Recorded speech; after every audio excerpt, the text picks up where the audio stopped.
నమస్తే. కాంగ్రెస్ పార్టీ అగ్రనేత ఎంపీ రాహుల్ గాంధీ మరొకసారి కేంద్ర ఎన్నికల సంఘం పైన, కేంద్ర ప్రభుత్వం పైన, మోదీ సర్కార్ పైన విరుచుకుపడ్డారు. సాఫ్ట్వేర్ సహాయంతో ఒక ఆర్గనైజ్డ్ గా వ్యవస్థీకృతంగా ఓట్లను తొలగిస్తున్నారు, ఓటర్ ఐడీలను తొలగిస్తున్నారు అంటూ ముఖ్యంగా కర్ణాటకలోని ఒక నియోజకవర్గం చెప్పారు, అలంద్. అలాగే మహారాష్ట్రలో రజోరా అసెంబ్లీ నియోజకవర్గాల్లో పెద్ద ఎత్తున ఈ ఓట్ల తొలగింపు కార్యక్రమం జరిగింది. నేను నిజాల్ని ప్రజల ముందు పెట్టే ప్రయత్నం చేస్తున్నానంటూ మరొకసారి పదే పదే ఇదే ఆరోపణని రిపీట్ చేస్తున్నారు. దీన్ని ఎన్నికల సంఘం ఖండించింది. అయితే ఈ ఆరోపణ పైన బీజేపీ కూడా స్పందిస్తోంది. ఎందుకు రాహుల్ గాంధీ పదే పదే ఎన్నికల సంఘాన్ని, కేంద్ర ప్రభుత్వాన్ని టార్గెట్ చేస్తున్నారు? దీని వెనక టార్గెట్ ఏంటి? ఈ అంశాన్ని గురించి విశ్లేషించేటువంటి ప్రయత్నం చేద్దాం. నాతో ఈ చర్చలో జాయిన్ అవుతున్నారు రాజకీయ విశ్లేషకులు చాడా శాస్త్రి గారు. రాహుల్ గాంధీ అదే పాట పదే పదే పాడుతూ ఉన్నారు. పెద్ద ఎత్తున మోదీ సర్కార్ ఈ అవకతవకలకు పాల్పడుతోంది. కేంద్ర ఎన్నికల సంఘం మోదీ సర్కార్ కు ఒక ఏజెంట్ లాగా పనిచేస్తోంది. ఒక్కొక్కసారి ఒక్కొక్క ప్రెస్ మీట్ పెడుతున్నారు. ప్రజల్లోకి ఒక నెరేటివ్ బిల్డ్ చేసేటువంటి ప్రయత్నం చేస్తున్నారు. రీసెంట్ గానే అంటే గురువారం నాడు మరొక బాంబు పేల్చేటువంటి ప్రయత్నం చేస్తున్నారు. మీరు ఎలా విశ్లేషిస్తారు సార్? ఇందులో ఏమైనా కొంతైనా వాస్తవం ఉందా, లేదంటే కేవలం రాజకీయ ప్రయోజనాల కోసము కేంద్ర ప్రభుత్వం మీద, ఎన్నికల సంఘం మీద బురద జల్లడానికి ఇవన్నీ చేస్తున్నారు? యాక్చువల్ గా మీరు అన్నది కరెక్ట్ అండి. దీంట్లో ఏ సబ్స్టాన్స్ లేదు. ఊరికే రాజకీయ ప్రయోజనాల కోసం ఈ ఆరోపణలు చేస్తున్నారు. మీకు ఉదాహరణ చెప్తానంటే, చాలా మందికి అసలు ఈ సంగతి తెలియదు, సామాన్య ప్రేక్షకులకు తెలియదు. కాబట్టి నేను నేరుగా కొద్దిగా వివరంగా చెప్పదలుచుకున్నాను. ఈ ఓటర్ లిస్టు తయారీ ప్రక్రియలో అన్నది కేంద్ర ఎన్నికల సంఘానికి ఎటువంటి ప్రమేయం ఉండదండి. ఓటర్ లిస్టు నియోజకవర్గంలో ఓటర్ లిస్టులో రాష్ట్ర ఎన్నికల అధికారి, రాష్ట్ర ప్రభుత్వ ఉద్యోగులు ద్వారా లిస్టులు తయారు చేయించి వాటిని రాజకీయ పార్టీలు బూత్ లెవెల్ ఏజెంట్స్ సరిచూసి ఆ తర్వాత ఫైనల్ లిస్ట్ పబ్లిష్ చేస్తారండి. అంటే ఏం చేస్తారంటే, ప్రతిసారి రాష్ట్ర ఎన్నికలు ఏ ఎన్నికలైనా సరే కొత్త లిస్టులు ప్రతి ఇంటికి వెళ్ళి కొత్తగా ఎన్నికలు ఉన్నాయా లేదా అని వెరిఫై, ఓట్లు ఉన్నాయా లేదా అని వెరిఫై చేయరండి. గత ఎన్నికల్లో జరిగిన ఏ అయితే లిస్టులు ఉపయోగించారో ఆ లిస్ట్ మళ్ళీ తీసుకొని దానికి ఈ సంవత్సరంలోనో లేకపోతే ఈ మధ్యకాలంలో ఆ ఎన్నికల నుంచి ఎన్నికల మధ్యకాలంలో జరిగిన కొత్త ఓట్లు చేర్చడం కానీ తీసేయడం కానీ, అభ్యర్థులు ఏవైనా వస్తే అవన్నీ దాంట్లో ఇంక్లూడ్ చేసి ఒక డ్రాఫ్ట్ లిస్ట్ అంటారు, తాత్కాలిక లిస్ట్ తయారు చేసి పార్టీలకి, రాజకీయ పార్టీలకి, బూత్ లెవెల్ ఏజెంట్స్ కి ఇస్తారండి. అంటే ఒక్కొక్క బూత్ లో మహా ఉంటే 1000-1200 ఓట్ల కంటే ఉండవండి.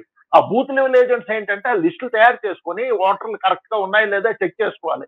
ఎవరైనా ఓటర్ల పేర్లు మిగిలిపోతే దాంట్లో కలిపెత్తడం, లేదంటే చనిపోయిన వాళ్ళ ఓటర్ల పేర్లు ఏమైనా ఊరు వెళ్ళిపోయిన వాళ్ళ పేర్లు ఉంటే తీయించడం, ఇటువంటివన్నీ బూత్ లెవెల్ ఏజెంట్స్ చూసుకోవాలి.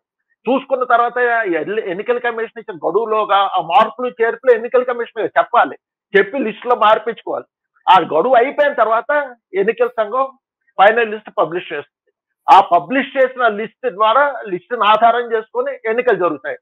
అంటే ఇక్కడ మీరు చూసుకోవాల్సింది ఏంటంటే, ఓటర్ లిస్ట్ తయారు చేస్తున్న అన్నది రాష్ట్ర ప్రభు అధికారులు, కింద అధికారులు, ఎన్నికల సంఘానికి ఏ సంబంధం ఉండదు. అట్లాగే రాష్ట్ర ఎన్నికల అధికారులు కూడా కేంద్ర ఎన్నికల సంఘం నియమించలేదు. ఆ ఏ రాష్ట్ర ప్రభుత్వం ఉంటే ఆ రాష్ట్ర ప్రభుత్వం రికమెండేషన్స్ మీద గవర్నర్ గారు రాష్ట్ర ఎన్నికల అధికారిని నియమిస్తారు. సో మీకు ఒక విధంగా చూస్తే ఎక్కడో ఢిల్లీలో ఉన్న కేంద్ర ఎన్నికల కమిషన్ ఇక్కడ ఏమీ చేయలేదు. ఓటర్ లిస్ట్ మార్చడం కానీ చేయడం కానీ జరగదు. ఓటర్ లిస్టులో ఏమైనా తప్పులు జరగచ్చు, ఎందుకంటే పై ఊరు వెళ్ళిపోయిన వాళ్ళ పేర్లు తీసుకోకపోవడం కానీ, చనిపోయిన వాళ్ళ పేర్లు సాధారణంగా జరుగుతూ ఉంటాయి. మనమే సాధారణంగా వేరే ఊరు ట్రాన్స్ఫర్ అయితే పాత ఊర్లో ఓటర్ తీయించుకోం. అందుకని 2 ఓట్లు 3 ఓట్లు ఎక్కువ ఉండొచ్చు, రావచ్చు, అట్లా చాలా మంది ఉంటాయి. ఎందుకంటే ఒక 5 ఏళ్లలోనే చాలా మంది అటు ఇటు మారుతూ ఉంటారు. ఈ వలస కార్మికులు వాళ్ళు తీసుకుంటే కొన్ని 100 మంది 1000 మంది మారిపోతూ ఉంటారు. కానీ ఓట్లు అలాగే ఉండిపోతాయి, ఎందుకంటే వాళ్ళు ఓట్లు తీయించుకోరు. ఆ తీయించాల్సిన బాధ్యత ఎవరిది? Booth level agent. రాజకీయ పార్టీలో బూత్ లెవెల్ ఏజెంట్లు మా నియోజకవర్గం నుంచి ఇంతమంది వలస ఓటర్లు వెళ్ళిపోయారు, వీళ్ళ పేర్లు తీసేయండి అని ఆధారాలతోటి ఆ అధికారులకు ఇవ్వాలి. ఎన్నికల అధికారికి ఇస్తే వాళ్ళు తీస్తారు. అంటే ఓటర్ లిస్ట్ లో తేడాలు ఉన్నాయంటే ఫ్రాడ్ జరిగినట్టు కాదండి.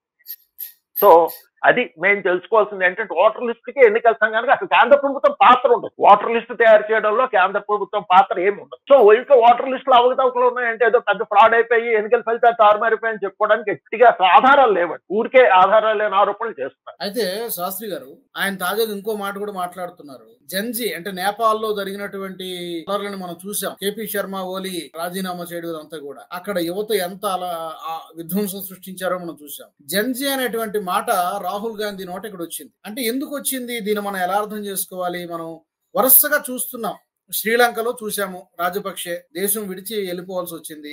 కొంత గ్యాప్ లో బంగ్లాదేశ్ లో చూసాము, ప్రజాస్వామ్యబద్ధంగా ఎన్నికైనటువంటి షేక్ హసీనాని పదవి నుంచి దిగిపోయి ఫోర్స్ఫుల్ గా దిగిపోయి ఆమె తర్వాత ఏ పరిస్థితుల్లో తాను అక్కడి నుంచి వచ్చేయాల్సి వచ్చిందో ఆమె కూడా చెప్పారు. ఇప్పుడు నేపాల్ లో చూసాము. ఇదంతా సేమ్ ప్యాటర్న్ లాగా అనిపిస్తుంది. అంటే డీప్ స్టేట్ రోల్ ఉంది అనేది చాలా మంది అంటున్నారు. దాన్ని మనం ఎలా అర్థం చేసుకోవాలి? ఇక్కడ చూడవలసిందే. దీని ముందు మరొక మాట మాట్లాడుకుంటాం. నిన్న మీరు అన్నారు, లక్ష్మణ్ నాడు రాహుల్ గాంధీ గారు మళ్ళీ ప్రెస్ మీట్ పెట్టి దాంట్లో ఆన్లైన్ ద్వారా ఓటర్లు మార్పిడి చేస్తారని. దాని మీద చిన్న క్లారిఫికేషన్ ఇస్తాను. ఎన్నికల సంఘం క్లారిఫికేషన్ ఇచ్చానండి. మీరైనా నేనైనా ఎవరైనా సరే ఆన్లైన్ లో కొత్త ఓటర్ కలుపుకోవడానికి కానీ పాత ఓటర్ తీసేమని అడగడానికి మనకు అధికారం ఉంది. ఆన్లైన్ లో అప్లై చేయొచ్చు. అప్లై చేసిన తర్వాత వాళ్ళు వెరిఫై చేసి అది ఉంచాలా తీయాలా అన్నది ఎన్నికల సంఘం. అంతేకాని డైరెక్ట్ గా మనం లిస్ట్ లో పేరు కలిపేసుకోవడం కానీ తీసేసుకోవడానికి కానీ ఎన్నికల సంఘం వెబ్సైట్ అలౌ చెయ్యదండి. ఎవరికి యాక్సెస్ ఉండదు. ఓన్లీ మన అప్లికేషన్ పెట్టడానికి యాక్సెస్ ఉంటుంది అంతే. అది వెరిఫై చేసి కలపాలా తీసేయాలా అన్నది ఎన్నికల సంఘం అధికారులు నిర్ణయిస్తారు. అది జనరల్ పబ్లిక్ ఎలాగా దానికి యాక్సెస్ ఉండదండి. ఒకటి. రెండోది, రాహుల్ గాంధీ ఆరోపణ ఏం చేశారంటే లక్ష్మవరం ప్రెస్ మీట్ లో రమార్మి 6,000 ఓట్లు చిల్లర ఆలంద్ కాన్స్టిట్యూన్సీలో తీసేయమని వచ్చింది ఎన్నికల సంఘం. అవన్నీ పలానా వర్గాలకు చెందిన అంటూ ఆయన చాలా దారుణమైన ఆరోపణ చేశారు. దాని మీద ఎన్నికల సంఘం ఏమిచ్చిందంటే, మాకు ఇలాగ ఒకేసారి 6,000 చిల్లర ఇలాగ అప్లికేషన్ పేర్లు తీసేమని మాకు వచ్చింది. సాధారణంగా ఏవో 10, 15, 20 అటువంటి వస్తుంటాయి కానీ ఒకేసారి 6,000 రిక్వెస్ట్లు వచ్చేటప్పటికి మాకు అనుమానం వచ్చింది. అనుమానం వచ్చి వెంటనే మేము బూత్ లెవెల్ ఆఫీసర్ని మిగతా ఎన్నికల అధికారులని విచారణ చేయమన్నాం. ఇళ్లకెళ్ళి చేస్తే మాకు 24 రిక్వెస్ట్లు మాత్రమే జెన్యూన్. పేర్లు తీయమని రిక్వెస్ట్లు అడిగిన 24 జెన్యూన్లు. ఆ 24 మేము ఎఫెక్ట్ చేసాము. మిగతా 5,998 మేము వాటి మీద ఏ చర్య తీసుకోలేదు. ఆ పేర్లు అలాగే ఉన్నాయి. కానీ దీని వెనకాల ఏదో కుట్రుందని చెప్పి వెంటనే అన్ని వివరాలతో మేము పోలీస్ ఎఫ్ఐఆర్ లాడ్జ్ చేశాము, ఎవరు ప్రయత్నించారు అని. దాని మీద ఎస్పీ గారు, గుల్బర్గా ఎస్పీ గారు మమ్మల్ని వివరాలు అడిగారు. అడిగితే మేము ఎవరైతే ట్రై చేస్తారో, ఏ వెబ్సైట్ ద్వారా ట్రై చేస్తారో వాళ్ళ ఫోన్ నెంబర్లు ఏంటి, వాళ్ళ లాగిన్ ఐడీలు ఏంటి, వాళ్ళ ఐపీ అడ్రస్లు ఏంటి, మొత్తం వివరాలన్నీ మేము ఎస్పీ గారికి ఇచ్చాము. సో బాధ్యత వాళ్ళు ఎంక్వైరీ చేయాలి ఎవరు ఇట్లా చేయడానికి ప్రయత్నించారని. దానివల్ల ఎటువంటిది జరగలేదు. ఎన్నికల సంఘం మరొకటి ఏమన్నారంటే, ఆ నియోజకవర్గంలో 2018లో బీజేపీ గెలిస్తే 23లో కాంగ్రెస్ అభ్యర్థి 10,000 ఓట్ల తేడాతో గెలిచారు. సో రాహుల్ గాంధీ వాళ్ళు లక్ష్మణం చేసిన ఆరోపణ శుద్ధ తప్పు. దానికి ఏ రకమైన ఆధారాలు లేవండి. రెండోది ఏంటంటే, విదేశీ జోక్యం, అది అమెరికానా లేకపోతే అమెరికాలో ఉన్నటువంటి చాలా శక్తివంతమైనటువంటి డీప్ స్టేట్ అనేటువంటి ఒక వ్యవస్థ చాలా దేశాల్లో, చిన్న చిన్న దేశాల్లో రిజిమ్ చేంజ్ కి ప్రయత్నం చేసింది, సఫలీకృతం అయింది కూడా. ఇక్కడ కూడా ప్రయత్నం జరుగుతుంది అనేది చాలా మంది మీలాంటి రాజకీయ విశ్లేషకులు కానీ సీనియర్ పాత్రికేయులు కానీ చెబుతున్నారు. 2024 ఎన్నికలకు ముందు కూడా ప్రయత్నం జరిగింది, కొంతవరకు సక్సెస్ అయ్యారు కానీ పూర్తిగా సక్సెస్ కాలేదు. ఇప్పుడు కూడా అదే ప్రయత్నం జరుగుతోంది భారతదేశంలో అనేటువంటి. ఇది యాక్చువల్ గా ఇప్పుడు నేపాల్లోని, శ్రీలంక, బంగ్లాదేశ్ లో ఈ మధ్య జరిగిందండి.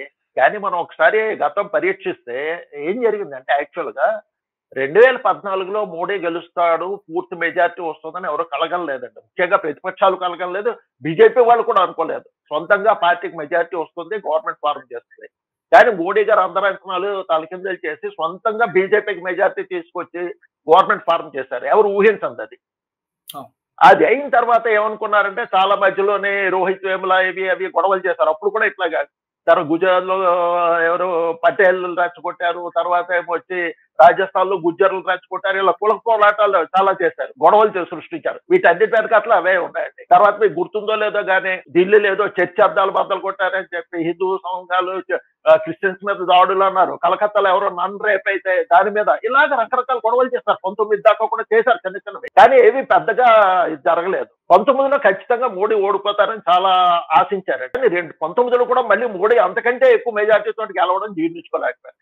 అందుకే మీకు 2019లో మోడీ గెలవగానే 2020లోని ఢిల్లీలో భారీ ఎత్తున అల్లర్లు జరిగాయి. సిఈఏ ద్వారా ఒక్కరిని దేశం నుంచి బయటికి పంపించలేదు, ఎవరి మీద ఇంకా మొదలెట్టలేదు. సిఈఏ ప్రాసెస్ కూడా మొదలెట్టకపోయినా ఢిల్లీ రోడ్లు బంధించి, ఢిల్లీలోనే చాలా గలాట సృష్టించి, భవనాలు అవి తగలపెట్టి చాలా భీకరమైన పరిస్థితులు క్రియేట్ చేశారండి ఢిల్లీలోని. అది మొదలండి. అట్లాగే ఏదో ఒకటి ఇష్యూ తీసుకొని అల్లర్లు చేద్దామని ప్రయత్నిస్తూ ఉన్నారు. ప్రతిసారి ఫెయిల్ అవుతున్నారండి. అది రాఫెల్ కావచ్చు, అదానీ ఇష్యూ కావచ్చు, ఏదో ఒక ఇష్యూ తీసుకోండి. మెయిన్ ఇష్యూ కాకుండా ఇటువంటి సైడ్ ఇష్యూ తీసుకోండి. మీకు గుర్తుందో లేదో, ఈవీఎంలు కూడా సేమ్ ఈ ఓట్ స్టోరీ తరహాలోని ఈవీఎం మీద ఎంత గొడవ చేయాలో, ఈవీఎంల మీద బటన్ నొక్కకుండా ఓట్లు పడిపోయాయని అన్ని అబద్ధాలే. సుప్రీంకోర్టుకి వెళ్ళారు. సుప్రీంకోర్టు చివాట్లు పెట్టింది. ఎన్నిసార్లు ఆధారం లేని ఆరోపణలు చేస్తారో ఇంక మీ వీటి మీద కేసు టేకప్ చేయాలంత పరిస్థితికి వచ్చేసాము అని చెప్పి సుప్రీంకోర్టు చెప్పిందండి. సో ఈవీఎంల మీద కూడా ఇలాగే రకరకాల కథలు వెళ్ళారు, రకరకాల అవి ప్రచారం చేశారండి. ఏమీ జరగలేదు. సో ఇప్పుడు ఇంక మళ్ళీ వీళ్ళకి ఏమైందంటే ఓట్ చోరీ. ఇది ఎందుకు వచ్చింది? 2024లో కూడా మోడీకి సంఖ్య తగ్గింది కానీ మళ్ళీ అధికారంలోకి వచ్చారు. సో 3 సార్లు వరుసగా అధికారం కోల్పోవడంతో ఫ్రస్ట్రేషన్ ఎక్కువైపోయింది రాహుల్ గాంధీ గారికి. ఫ్రస్ట్రేషన్ ఎక్కిపోయి ఇప్పుడు ఏదైతే అది మాట్లాడుతున్నారు ఆయన. ఎందుకంటే మీకు పాకిస్తాన్ లో ప్రభుత్వం పడ్డానికి కానీ, బంగ్లాదేశ్ లో ప్రభుత్వం పడ్డానికి కానీ కారణం ఏంటంటే అక్కడ ఎన్నికలు సరిగ్గా సక్రమంగా జరగలేదు అని ప్రజల్లో ఒక ఆపోహ సృష్టించారండి ముందు. ఆ ఆపోహ సృష్టించి ప్రభుత్వాన్ని పడగొట్టారు. అదే ప్రణాళిక కూడా ఇక్కడే అమలు చేస్తున్నారా అని అనుమానం కలుగుతుంది. అందుకే ఎన్నికల సంఘం మీద పదే పదే పదే పదే ఆరోపణలు చేస్తున్నారు. ఏ ఆరోపణలు నిలబడటం లేదు. బీహార్ లో మామూలుగా లోకల్ గా ఎంక్వైరీ చేస్తే అక్కడ సామాన్య ప్రజలు చెప్తున్నారు జరగదు, ఓటు చోరీ ఎలా జరుగుతుంది, జరగదని చదువురాని వాళ్ళు కూడా చెప్తున్నారండి. అటువంటిది రాహుల్ గాంధీకి తెలియదా? తర్వాత మాజీ ఎన్నికల కమిషన్ గారికి తెలీదా?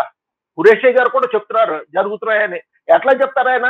బూత్ లెవెల్ ఓటర్లు ఎవరు తయారు చేస్తారు, నియోజకవర్గం ఓటర్ లిస్ట్ ఎవరు తయారు చేస్తారు, దాంట్లో చీఫ్ ఎలక్షన్ ఈసీ గారి పాత్రే ఉంది, కేంద్ర ప్రభుత్వం పాత్రే ఉన్నదని ఆయనకి తెలియదండి. ఖురేషీ గారికి తెలీదా? ఈ సాఫ్ట్వేర్ గురించి ఆయనకి తెలీదా? మనం మార్చలేవనా? మరి ఆయన సీసీగా ఉన్నప్పుడు ఇలాగే జరిగిందా? సో ఇవన్నీ కావాల్సిన పద్ధతి ప్రకారంగా రీసెంట్ గా మద్రాస్ హైకోర్టు కూడా అదే చెప్పింది. మద్రాస్ హైకోర్టు తీర్పు మీరు చూసే ఉంటారు.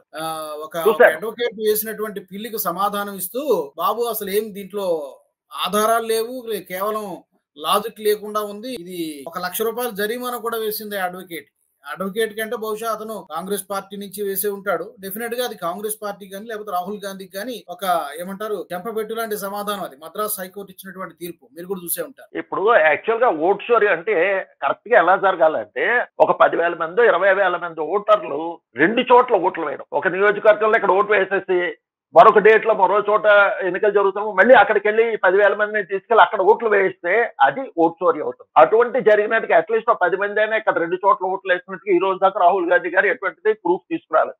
వాళ్ళ దగ్గర ఎటువంటి ప్రూఫ్లు లేవు కాబట్టి సుప్రీంకోర్టుకి వెళ్ళటం లేదు. లేక సుప్రీంకోర్టుకి డైరెక్ట్ గా ఎన్నికల సంఘం మీద వెళ్ళొచ్చు కదా, కేసు వేయచ్చు కదా. ఇలాగ ఇన్ని ఫ్రాడ్స్ జరిగాయని. మీకు ఇక్కడ మరొక చిన్న విషయం చెప్తాను. ఈ మధ్య బొంబే స్పెషల్ కోర్ట్ ఒకటి పంజాబ్ నేషనల్ బ్యాంకు లో ఫ్రాడ్ జరిగింది. అప్పుడు నీరవ్ ఫ్రాడ్ జరిగింది.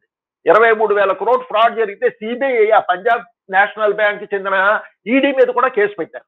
కేసు పెడితే ఈడీ గారు ఏమొచ్చి కోర్టు వేడుకున్నారు, అయ్యా నాకేం సంబంధం అండి, ఎక్కడో ఏదో బ్రాంచ్ లో జరిగితే నన్ను దాంట్లో ఇరికిస్తున్నారేంటి, నాకు దానివల్ల ఏమైనా లాభం కలిగితే పోనీ బాగుంది, నాకు ఏ లాభం లేదు, ఏమీ లేదు, నన్ను ఎందుకు ఇరికించారంటే స్పెషల్ కోర్టు మొన్న కింద గత వారం తీర్పు ఇచ్చారు. తీర్పిచ్చి పంజాబ్ నేషనల్ బ్యాంక్ 7,000 బ్రాంచ్లు ఉన్నాయి. ప్రతి బ్రాంచ్ లో జరిగే ప్రతి ట్రాన్సాక్షన్ ఆ హెడ్ ఆఫీస్ లో కూర్చొని ఈడీ గారు చూడలేరు, అది మానవ మాత్రం సాధ్యం కాదు. ఆయన పోనీ దీని ద్వారా ఏమైనా లబ్ధి పొందినట్టు సిబిఐ ఏమైనా మాకు ఆధారాలు ఇచ్చిందంటే ఏమి ఇవ్వలేదు, అందుకని ఇది తప్పు, ఆయన మీద ఎటువంటి లేకుండా కేసు పెట్టడానికి లేదని చెప్పి కేసు కొట్టేశారండి ఆయన మీద. అంటే ఇక్కడ ఏమని అర్థం? ఈసీ ఎక్కడో ఢిల్లీలో ఉంటే ఎక్కడో తెలంగాణలో మార్మల్ విలేజ్ లోనే ఒక ఓటర్ లిస్ట్ లో తేడా ఉంటే ఈసీని ఎలా బాధ్యులు చేస్తారండి? ఇక్కడ ఓటర్ లిస్ట్ ఎవరు తయారు చేశారు, ఆ ఓటర్ లిస్ట్ ఎవరు సర్టిఫై చేశారో వాళ్ళని మాత్రం బాధ్యులు చేయాలి. ఈసీకి ఏం సంబంధం? అట్లాగే రాజకీయ పార్టీ ఎవరినైతే బిఎల్ఓలుగా వస్తున్నారో వాళ్ళది బాధ్యత ఉంటుంది. ఆ ఓటర్ లిస్ట్ సక్రమంగా ఉన్నాయా లేదా చెక్ చేయవలసిన బాధ్యత వాళ్ళది. తేడా ఉంటే ఎన్నికల కమిషన్ దృష్టికి తీసుకోవాల్సిన బాధ్యత రాజకీయ పార్టీ. ఓటర్ లిస్ట్ ప్రక్రియ, తయారీ ప్రక్రియ అన్నది సామాన్యం కాదండి, చాలా కష్టమైంది. దానికి ప్రజల సహకారం ఉండాలి, రాజకీయ పార్టీల సహకారం ఉండాలి, రాష్ట్ర ప్రభుత్వ ఉద్యోగుల సహకారం ఉండాలి. ఇవన్నీ ఉంటేనే ఓటర్ లిస్ట్ సక్రమంగా తయారవుతుందండి. మన కుటుంబాల్లో ఎవరైనా పోతే మనం ఎంతమంది అండి మనం వెళ్ళి పేరు తీస్తున్నాం? అందరికీ కొత్త ఓట్లు. ఇప్పుడు రాజకీయ పార్టీలు కూడా ఏం చేస్తాయంటే కొత్త ఓట్లు కలపడానికి ప్రయత్నిస్తారు తప్పితే ఉన్న ఓట్లు తీయడానికి రాజకీయ పార్టీలు ప్రయత్నిస్తారు. వాళ్ళ బాధ్యత కదా. మన నియోజకవర్గం నుంచి మన బూత్ లోంచి ఎంతమంది కొత్త వాళ్ళు పాత వాళ్ళు వెళ్ళిపోయారంటే ఆ పేరు దీనికోసం బాధ్యత రాజకీయ పార్టీ ఉంటుంది కదా, కానీ అది పట్టించుకోవట్లేదు. అందుకని తేడాలు వస్తున్నాయి. ఇంకొకటి ఏంటంటే శాస్త్రి గారు, రాహుల్ గాంధీ విదేశీ ఫారెన్ టూర్లకి వెళ్ళిన ప్రతిసారి కూడా ఈ మధ్యనే మలేషియాలో వచ్చారు. ఏది అధికారిక పర్యటనలు ఉండవు, అని వ్యక్తిగత పర్యటనలు కానీ చాలా వరకు ఉంటాయి, కానీ అన్ని చాలా గోప్యంగా జరుగుతాయి. అక్కడి నుంచి వచ్చిన తర్వాత అది అమెరికా టూర్ అయినా లేకపోతే మలేషియా టూర్ అయినా లేకపోతే యూకే వెళ్ళినా ఎక్కడికి వెళ్ళినా కూడా అక్కడి నుంచి వచ్చిన తర్వాత ఇక్కడ ఏదో ఒకటి గందరగోళము గలాటా జరుగుతూ ఉంటుంది. అదేంటో అది యాదృచ్ఛికమా లేకపోతే దాని వెనక ఇక్కడ ఎవరిని కలుస్తాడు ఏంటి అనేది చాలా అనుమానాలు వ్యక్తమవుతూ ఉంటాయి. గతంలో కూడా మనం చర్చించుకున్నామండి. రాహుల్ గాంధీ ఆయన వ్యక్తిగతంగా ఆయన ఎక్కడికైనా వెళ్ళొచ్చు, తప్పులేదు. కానీ ఈ మధ్య సిఆర్పిఎఫ్ వాళ్ళు కూడా మీకు కేంద్ర ప్రభుత్వాన్ని హోమ్ మినిస్టర్ కంప్లైంట్ చేశారు. ఇట్లాగా ఎక్కడికి వెళ్తారు, ఎప్పుడు వెళ్తారు ఏమో మాకు చెప్పడం లేదు, అన్ని సీక్రెట్ చేస్తున్నారు. అంత సీక్రెట్ గా ఉండవలసిన పబ్లిక్ గా ప్రజానాయకుడికి అంత సీక్రెట్ గా ఉండవలసిన అవసరం లేదు. ఏదో వ్యక్తిగత టూర్లకు వెళ్తే పర్లేదు, ఫ్రీక్వెంట్ గా బయటకు వెళ్తున్నారు, ఎవరెవరినో అనుమానాస్పద వ్యక్తులను కలుస్తున్నారు అని ఇటువంటి రూమర్లకు తావు ఇవ్వవలసిన అవసరం లేదండి. ఈ రోజు తాజాగా బయటకు వచ్చింది ఏంటంటే, మొన్న యుఎస్ పర్యటనలో ఖతార్ అంబాసిడర్ గారు రాహుల్ గాంధీకి మీటింగ్ అరేంజ్ చేశారని వచ్చింది. ఇది ఈ రోజు సోషల్ మీడియాలో వచ్చింది. ఖతార్ అంబాసిడర్ గారు యుఎస్ఏలో రాహుల్ గాంధీ గారు. ఈ మధ్య ఖతార్ కి మనకి సంబంధాలు పెద్దగా బాగోలేవు. అటువంటిది ఖతార్ అంబాసిడర్ గారు ప్రత్యేకంగా రాహుల్ గాంధీకి మీటింగ్ అరేంజ్ చేశారని వార్త వస్తుంది. ఆశ్చర్యకరమైన వార్త అండి. ఎందుకు వచ్చింది ఏంటి అన్నది ఇంకా వివరాలు పూర్తిగా రాలేదు. అంటే ఇటువంటి అనుమానాస్పద అవకాశాలు ఎందుకు ఇవ్వాలి? ప్రజలు అనుమానపడే పరిస్థితులు ఎందుకు క్రియేట్ చేయాలి? తర్వాత నేను శుక్రవారం పెట్టిన దాని మీద కూడా వాళ్ళు ఏ హోంవర్క్ చేయటం లేదండి. నేను ఎవరో ఆవిడ నా ఫోన్ నెంబర్ బయట పెట్టారు ప్రెస్ మీట్ లోని. ప్రైవేట్ వ్యక్తుల ఫోన్ నెంబర్ బయట పెట్టడానికి రాహుల్ గాంధీ గారు ఎవరు, నా వ్యక్తిగత ఫోన్ నెంబర్ ఆయన బయట పెట్టారు కాబట్టి ఆయన మీద నేను ఎఫ్ఐఆర్ ఫైల్ చేస్తానని ఇవాళ ఆవిడ ట్విట్టర్ లో పెట్టారండి ఒక వ్యక్తి. సో ఇదేంటంటే వాళ్ళు సరైన కాంగ్రెస్ వాళ్ళు సరైన ఎక్సర్సైజ్ చేయట్లేదు. ఏదో ఆవేశపడి కేంద్ర ప్రభుత్వాన్ని ఈసీ మీద బురద జల్లుదాం అన్న తాపత్రయంతో నోటుకొచ్చినట్టు ఎట్లా మాట్లాడుతున్నారు. ప్రెస్ మీట్లు పెట్టి జనాల్లో చులకనైపోతారండి, పలసపడిపోతారండి. ముందు ఎక్సర్సైజ్ చేసుకోవాలండి. వాళ్ళు ఏం చేయాలి ఎట్లాగా అన్నది పద్ధతి ఫాలో అవటం లేదు. అధికారం అందరికీ కావాలి కానీ దాన్ని ప్రజలు ఇస్తే బాగుంటుంది. కానీ మీరు అన్నట్టుగా ఏదో కేవలం కేంద్ర ప్రభుత్వం మీద బురద జల్లాలి అనేటువంటి సింగిల్ పాయింట్ ఎజెండాతో చేస్తే మాత్రం అది ప్రజలు స్వాగతించరు. చూడాలి మరి ఈ నెరేటివ్ ఏ మేరకు ప్రజల్లోకి వెళ్ళింది, దీని ప్రభావం ఏమైనా వచ్చే రాబోయే ఎన్నికల్లో, ఈ సంవత్సరం చివరిలో జరగబోయే ఎన్నికల్లో కావచ్చు, 2026లో జరగబోయే ఎన్నికల్లో కావచ్చు, ఏ మేరకు ఉంటుంది. దీన్ని మోదీ సర్కార్ ఎంత సమర్థవంతంగా ఎప్పటికే తిప్పికొట్టే ప్రయత్నం చేస్తోంది. ఇవన్నీ కూడా ఏదైనా ఒక ఎన్నికలు జరిగితే తప్ప దాన్ని మనం ఏ మేరకు ప్రభావితం చేసేది మనం ఖచ్చితంగా చెప్పలేం. మరి రాహుల్ గాంధీ చేస్తున్నటువంటి ఆరోపణలు పదే ఓట్ చోరీ అనేటువంటి ఆరోపణలు చేస్తున్నారో ఎన్నికల సంఘం పైన, మోదీ సర్కార్ పైన చాలా వ్యవస్థీకృతంగా జరుగుతోంది. నేను ప్రజల ముందు పెడుతున్నాను, నిర్ణయం మీకే వదిలేస్తున్నాను అంటూ ఆయన చాలా ఆవేదనతో ముందుకు వస్తున్నారు. అయితే ఈ ఆవేదనని లేకపోతే ఈ మాటల్ని ప్రజలు నిజంగా నమ్ముతారా, ఎంత సీరియస్ గా తీసుకుంటారు? ఇందులో వాస్తవం లేదని చాలా మంది చెబుతున్నారు. మరి మీరేమనుకుంటున్నారో తప్పకుండా కామెంట్ సెక్షన్ లో తెలియజేయండి. అలాగే NH టీవీ నుంచి ఇంకా ఎలాంటి టాపిక్స్, ఎలాంటి అంశాలని మీరు కోరుకుంటున్నారు కూడా తప్పకుండా మీరు కామెంట్స్ ద్వారా మాకు తెలియజేయవచ్చు.